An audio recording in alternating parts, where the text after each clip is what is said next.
This is Rebecca Navarez, and this is my first set of book critiques.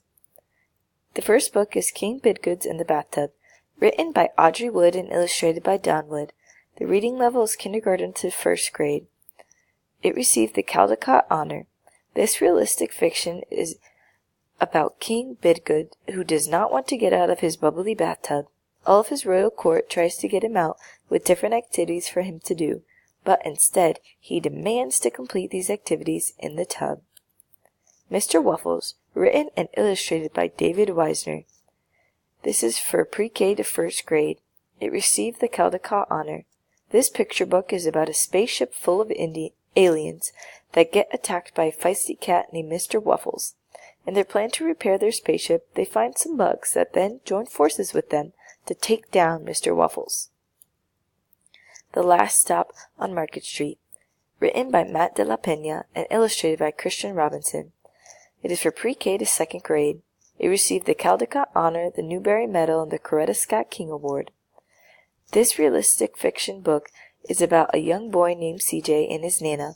They take a public bus to go to volunteer at a soup kitchen, and on the way there, his Nana points out to him all the beauty that there is in the world through what he hears, what he sees, and who he meets. Tuesday, written and illustrated by David Weisner. This is for pre-K to first grade. It received the Caldecott Medal. This modern fantasy is about frogs that fly at night on their lily pads. The book shows them flying around the town on a Tuesday, scaring dogs and confusing people that just happen to be awake and see them. Arrow to the Sun, a Pueblo Indian tale. Written and illustrated by Gerald McDermott. The reading level is from first to third grade. It received the Caldecott Medal. This multicultural book is a vivid retelling of an old Pueblo Indian legend. A boy goes on a search to find his father, who is the shining sun in the sky. When he finds his father, he is sent to complete several trials to prove to his father that he is his son. Throughout the pages of the book, the bright colors and variety of shapes represent the culture of the Native Americans. Number the Stars by Lewis Lowry. The reading level is from 4th to 5th grade. It received the Newbery Medal, the Dorothy Canfield Fisher Book Award, and the National Jewish Book Award. This historical fiction is set in Denmark during the time of the Nazi regime. The Johansen family disguises their Jewish friend Ellen Rosen as one of their own in hopes that the Germans won't find her and take her away to a Jewish work camp. Focusing on the viewpoint of a 10-year-old Anna-Marie Johansen, readers can experience how the Jewish and others helped many Jewish escape the Nazis.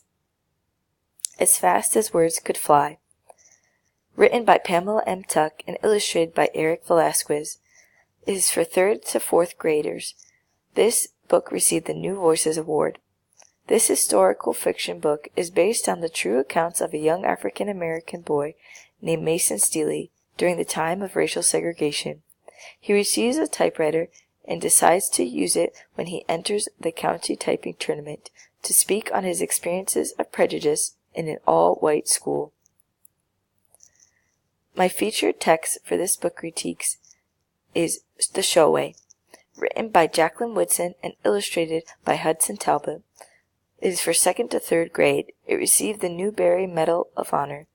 This historical fiction book is based on the true accounts of several generations of a family and how the tradition of creating special coated quilts helped African Americans to freedom.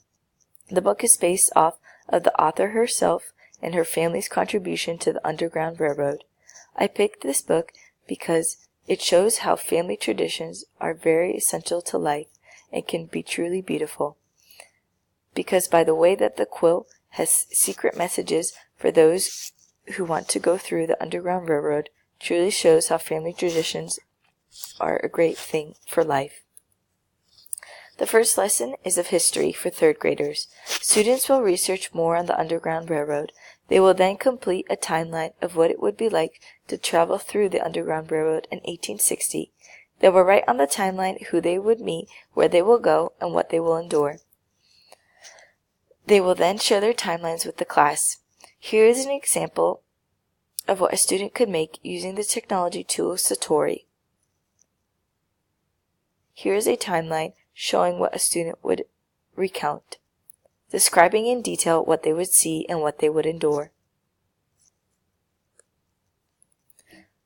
My second lesson is of language arts. The teacher will focus on the family tradition that the Tsuno's family had of making a quilt for the travelers of the railroad. The class will receive a prompt about writing their own family traditions. They will then make a mind map in which they organize their thoughts on the prompt. They will have a partner to help build their mind map. Here is an example of a mind map that could be made using the technology tool MindMup. This student example is of a family tradition of making brunch every Sunday. Here they could put details about their story.